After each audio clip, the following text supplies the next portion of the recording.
संभल की मस्जिद का किस्सा आपके सामने है। एक ही दिन में केस पड़ता है, 1.5 घंटे में ऑर्डर हो जाता है, 1 घंटे के अंदर सर्वे हो जाता है और 5 लोगों को गोली मार कर शहीद कर दिया जाता है। इससे भी दिल नहीं भरा तो मस्जिद संभल की मस्जिद के सामने, संभल की मस्जिद आसार कदीमा का प्रोटेक्टेड मॉन्यूमेंट है। प्रोटेक्टेड मॉन्यूमेंट का कानून यह है कि उसके 100 मीटर के अतराफ में कोई तामीरी नहीं हो सकता। यह पार्लियामेंट का कानून है। मगर ये कौन सी संभल की पुलिस है जो आसार कदीमा के प्रोटेक्टेड मस्जिद के 100 मीटर नहीं बल्कि उसके 5 फीट के फासले पर आउटपोस्ट बना रहे हैं, और वो आउटपोस्ट वक्फ की जमीन में बना रहे हैं।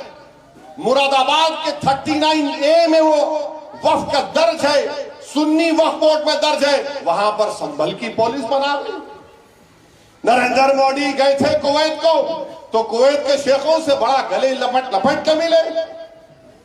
अब बुला के कुवैत के शेख को दिखाओ कि तुम्हारी हुकूमत यहां पर क्या कर रही है, क्या कर रही है उत्तर प्रदेश की हुकूमत। क्यों आउटपोस्ट बना रहे हैं संभल में, ताकि पीछे जो बाउली निकली है उसका रास्ता बंद करना चाहते हैं। अरे वक्फ की जायदाद पर तुम जमीन पर जो वक्फ औलाद है, अब ये नया बिल जो हुकूमत लाई है उसमें वक्फ औलाद को मुकम्मल कमजोर करके रख दिया गया।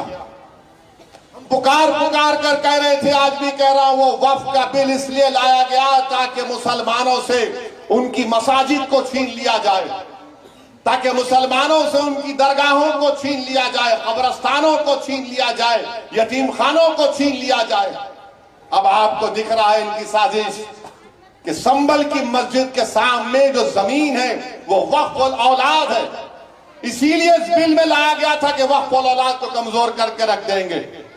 अब वहां पे कलेक्टर साहब बोल रहे कि नहीं हमारे को कोई कागज दिखाई नहीं। अब कलेक्टर साहब आपको जो देखना चाह रहे आप देख रहे, जो नहीं देखना चाह रहे नहीं देख रहे। आप जो आपको बीजेपी योगी बोल रही है वही आप देख रहे।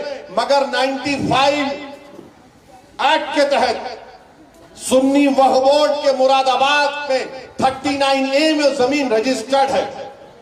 मेरे अजीज दोस्तों और बुजुर्गों, अपने इत्तेहाद को मजबूत रखिए।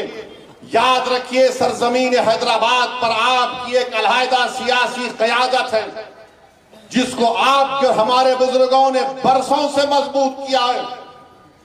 और आपकी एक सियासी अलहदा क़यादत की वजह से आप देखते हैं कि हिंदुस्तान की पार्लियामेंट में मजलिस इत्तेहाद और मुस्लिमीन बेबाकी के साथ उन तमाम मसले और मसाइल को उठाती है। हालिया पार्लियामेंट का सेशन हुआ, हमारे आईन के संविधान के 75 साल को मनाया गया। जब मैंने पार्लियामेंट में उठकर कहा कि 1962 दिसंबर में श्रीनगर में अल्लाह के रसूल सल्लल्लाहु अलैहि वसल्लम के मुंह मुबारक की चोरी हुई थी, पूरे मुल्क में दंगा हुआ, और उसके बाद मौजूदा बंगाल जो हमारे मुल्क में है वहां से 8 लाख मुसलमानों को जबरन मौजूदा बांग्लादेश में ढकेल दिया गया।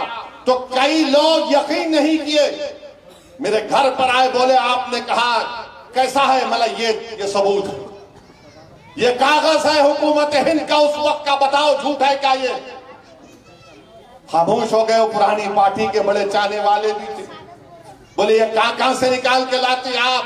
मैं सच्चाई को बता रहा हूं, 8 लाख आज आसाम में लोगों को फॉरेनर्स कैंप में डाला जा रहा है। अरे 1960 में पंडित नेहरू के मरने से 1-1.5 साल पहले 40,000 मुसलमानों को आसाम त्रिपुरा से ये कहकर उस वक्त के ईस्ट पाकिस्तान में ढकेल दिया गया कि ये पाकिस्तानी है।